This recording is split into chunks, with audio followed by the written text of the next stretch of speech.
The wind didn't blow. It cut like knives dragged across raw flesh. It screamed over the frozen plains, lifting clouds of ice that scoured the faces of the retreating German infantry. Each step was an argument against stopping. To fall meant to freeze, and to freeze meant to die within minutes. The Eastern Front had turned into a vast graveyard, and winter was the gravedigger. It was December 1941. Operation Barbarossa, the blitz that was meant to crush the Soviet Union in a matter of months, was now a slow-motion collapse. Moscow had not fallen. The Soviets were counterattacking with a fury that seemed to come not from orders, but from the blood of their dead. And the Germans, once drunk on easy victories, were now staggering west through snow that swallowed boots up to the shin. Their rifles were useless lumps of frozen steel. Breath froze in beards and lashes. The dead lay sprawled where they'd fallen, dusted white as if nature itself had tried to hide them. Somewhere behind, the crack of a rifle echoed, followed by a scream that cut short too abruptly. The ambush came without warning. From the black wall of pine trees ahead, a single Mosin-Nagant shot rang out, and the point man dropped into the snow, limbs jerking. Before the rest could react, the forest spat fire, dozens of muzzles flashing from the tree line. Soviet partisans poured out, wrapped in padded jackets and scarves, their submachine guns barking in short, efficient bursts. Bullets hissed through fur collars, snapped past ears.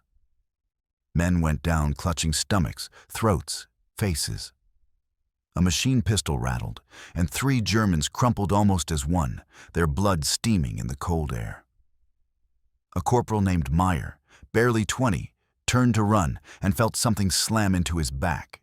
He pitched forward, gasping, snow filling his mouth. A shadow loomed over him, a partisan with frost in his beard and eyes like chipped ice. One round to the neck ended it. The man stepped over the body without slowing. Panic tore through the column. Some Germans fired blindly into the trees, muzzle flashes betraying their position. Others dropped their weapons and raised hands, shouting, "Nicht schießen! Nicht schießen!" But here, mercy was a word buried months ago in the ashes of burned villages. The partisans advanced methodically, ignoring pleas, shooting point blank. Revenge had no interest in prisoners. Grenades shattered the air. A blast hurled 2 men into a snowbank, their legs bent at impossible angles. The snow around them turned red, then black as steam froze in the wind. Those who broke through the tree line found no relief. The forest floor was a minefield, literally. Pressure plates hidden under the snow snapped men into pieces with concussive force. One explosion sent a helmet spinning high into the air, landing with a hollow thud beside its headless owner. Night arrived early, bringing with it a darkness so complete it felt like drowning. The temperature plummeted. Those still moving clutched their rifles like walking sticks, their breath slow and ragged. Wolves began to track the column, their silhouettes pacing in the moonlight. The first to fall behind was a wounded sergeant. His cries became choked whimpers, then stopped altogether, replaced by the sound of tearing flesh. By morning, the route of retreat was a trail of frozen corpses. Some stood upright where they had died, eyes filmed with ice, hands still outstretched as if reaching for a salvation that never came. Others lay curled in the snow, like children asleep, their last breaths crystallized in the air above them. For the partisans, this was victory, not measured in territory taken, but in voices forever silenced. For the survivors, it was just the first chapter of a nightmare that had no end in sight.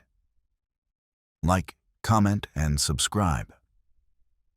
Because what you're about to hear is not a story of mercy, but of precision, vengeance, and the kind of killing that made German soldiers whisper in fear at night. They called them Nachthexen, the night witches. Small, almost fragile silhouettes against the moonlit sky, their biplanes barely faster than a man could run. The Germans learned quickly. The moment you heard the faint putt-putt of an engine cutting out overhead, it was already too late. A bomb would fall, then another, and when the explosions faded, the planes were gone, just shadows vanishing into darkness. But the night witches were only one face of the Red Army's women. The other was colder, quieter, the sniper's scope glinting like a single, unblinking eye.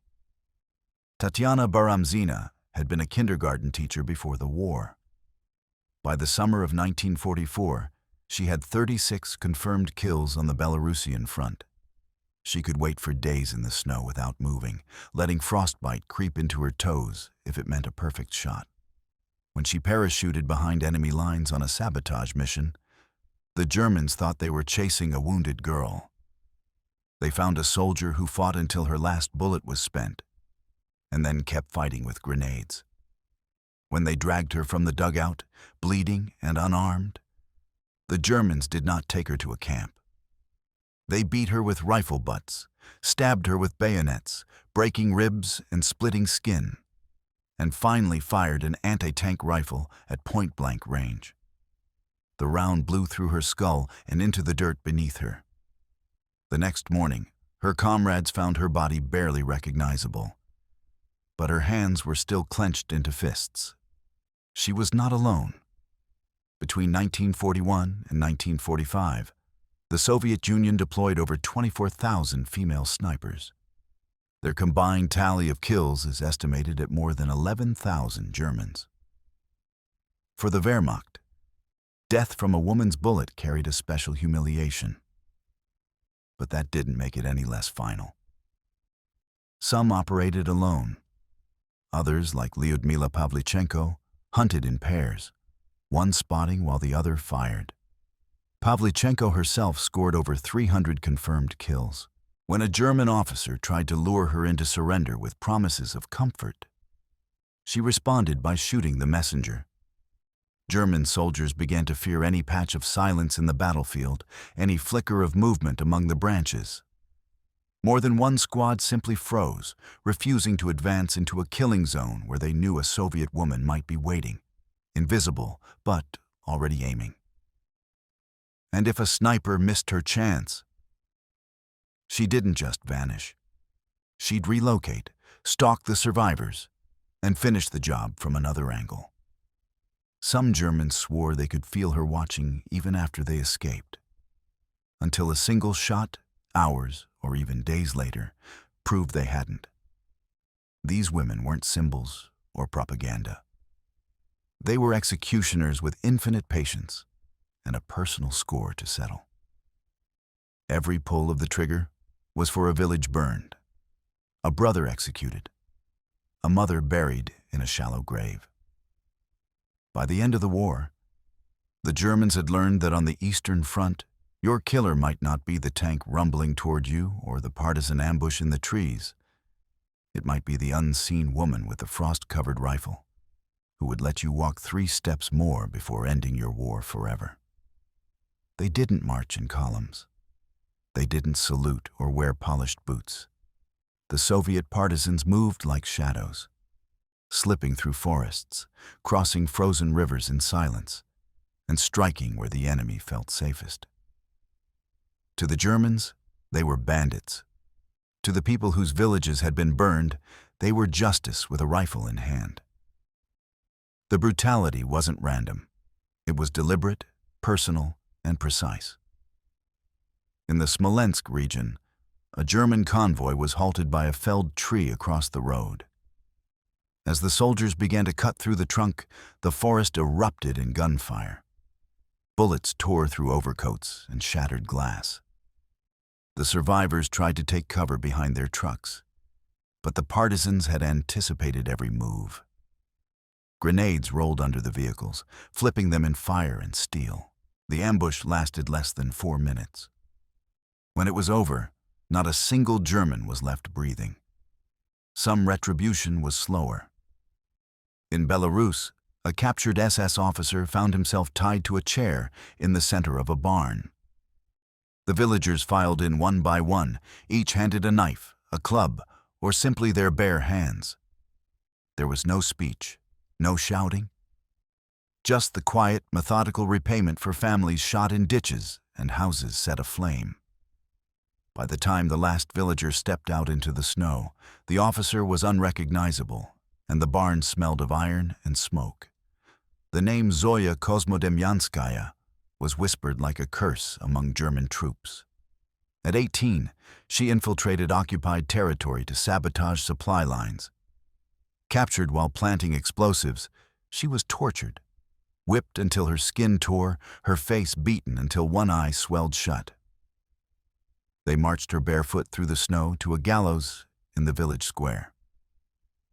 Before the rope went around her neck, she shouted so loudly that even the guards flinched. "You can't hang us all." The Germans kicked the stool, but the words remained long after her body stopped moving. Days later, her comrades burned the German garrison to the ground. Partisan justice didn't always require a battlefield. In some towns, Germans who swaggered into taverns never walked out again. Drinks were laced with poison.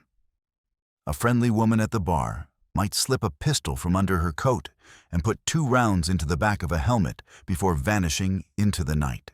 In others, entire garrisons woke to find their supplies destroyed, vehicles disabled, and sentries hanging from lampposts with signs around their necks reading, "For Smolensk," or "For my son." The Germans came to fear the quiet as much as the gunfire. A still forest, an empty street. These weren't signs of safety, but warnings. A place without life meant it was waiting for you.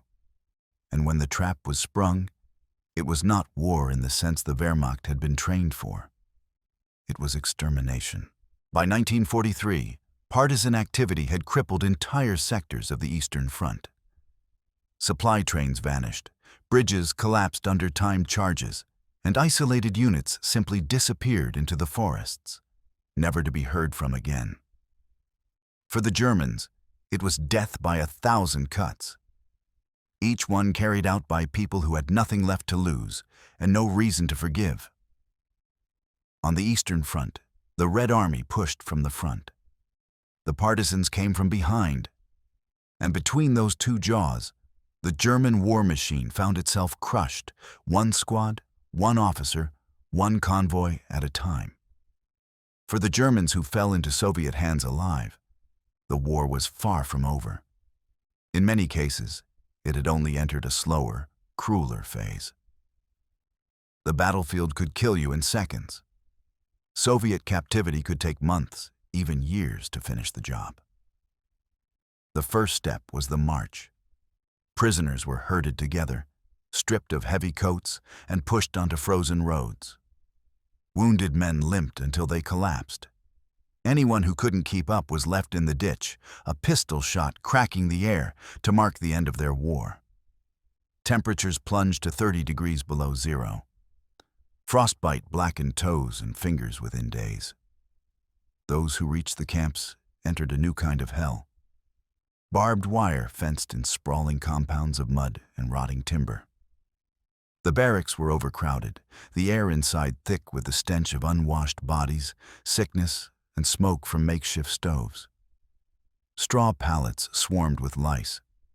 Rations were little more than a ladle of thin cabbage soup and a slice of black bread that could be frozen solid by morning. In the worst camps, like Vorkuta or Tambov, the prisoners worked until their bodies simply gave out. Timber cutting in -40 degrees, hauling stones with frostbitten hands, digging trenches in permafrost that broke shovels. Guards enforced quotas with rifle butts, boots, and bayonet jabs. Disease was everywhere. Typhus, dysentery, pneumonia. The camp infirmary was a bare wooden hut where the dying lay in rows, wrapped in filthy blankets, staring at the ceiling with sunken eyes. Medicine was almost non-existent. A fever could be a death sentence. For SS men, or anyone with certain insignia tattooed on the arm, the process was shorter. They were pulled from the line, marched behind a shed, and never seen again. The guards did not hide it. To them, it was not murder, but justice. Psychological torture was constant. Prisoners were woken in the middle of the night for interrogations that could last hours, sometimes with questions, sometimes with silence. The guard simply staring until the prisoner began to shake. Letters home were read aloud mockingly or burned in front of them. Some prisoners tried to escape. Almost none succeeded. Tracks in the snow led dogs and armed patrols straight to them. When they were caught, punishment ranged from beatings so severe the bones showed through, to being stripped naked and tied to a post in the yard, left to freeze while others were forced to watch. The months bled into years. Some men stopped speaking altogether, sitting motionless on their bunks, staring at the wall as if already dead. Others clung to survival by trading scraps of bread, bits of cloth, or simply the promise of information they didn't have. When liberation finally came for a handful of survivors in 1949, they walked out as skeletal, hollow-eyed shells of the soldiers who had once marched into the Soviet Union. Many admitted privately they had envied the dead on the battlefield. For them, the war had not ended in the roar of artillery, but in the slow, grinding silence of a Soviet labor camp. The end of the Second World War did not bring liberation to every German soldier who survived the battlefields. For many, especially those captured on the Eastern Front, the war's conclusion marked the beginning of a new ordeal. One defined by forced marches, brutal interrogations, starvation, and years of grinding labor in the vast Soviet camp system. When the Red Army overran Axis positions, survivors were herded into columns and stripped of anything of value. Watches, rings, medals, all torn away in the first minutes of captivity. Then came the marches, often for hundreds of kilometers through snow and mud with almost no food. Those who stumbled were left where they fell or finished off by guards. By the time the survivors reached the railway sidings, the weakest were already gone. The trains, sealed boxcars, were no rescue. Weeks passed in stifling, overcrowded darkness, with only thin cabbage broth to keep men alive. The destination was the gulag, a network of labor camps that had long before housed political prisoners and enemies of the people. Now it swallowed entire armies. Prisoners were sent to dig coal in the Arctic, fell timber in Siberia, or mine uranium for Stalin's nuclear ambitions. In the camps, cold and hunger were constant companions. Food rations were tied to work quotas. Fail to meet them, and your portion shrank, making it even harder to work the next day. Disease thrived in the weakened bodies. Dysentery, typhus, and scurvy claimed thousands. Interrogations by the NKVD, the Soviet secret police, were as much about humiliation as information. Suspected SS members vanished after cursory questioning, their fates unrecorded. Others were pressured to join propaganda organizations like the National Committee for a Free Germany, lured with promises of better treatment that rarely materialized. Guards sometimes treated executions as administrative efficiency. Those too sick to work were expendable. Even after the guns fell silent, Soviet captivity dragged on. Stalin saw German manpower as reparations in human form. Orders in late 1944 and 1945 directed that all able-bodied German men aged 17 to 45 and women from 18 to 30 be shipped east for labor. In mines, factories, and reconstruction projects, they worked until their bodies broke. Many would not return home until 1948 or 1949, if they returned at all. The death toll was staggering. Of the 90,000 Germans captured at Stalingrad, only about 5,000 lived to see their homeland again. In the immediate post-war years, mortality in some camps exceeded 60%. Survival meant enduring winters with no proper clothing, sleeping in lice-infested barracks, and bartering scraps of bread for life-saving favors. Some prisoners maimed themselves to be declared unfit for labor, cutting off fingers, ingesting salt to swell their bodies. Anything to earn repatriation. For those who did make it home, the return was bittersweet. They were gaunt, broken men, stepping back into a Germany transformed by defeat and occupation. Many spoke little of their years in Soviet hands, but the truth slipped out in fragments. About the comrade who froze to death beside them, about the friend who was beaten to death for stealing a potato. And perhaps most tellingly, about the thought that crept into the minds of so many during the endless nights in the gulag, that it would have been better to have fallen in battle, quickly, than to survive only to endure the slow, merciless grind of Soviet captivity.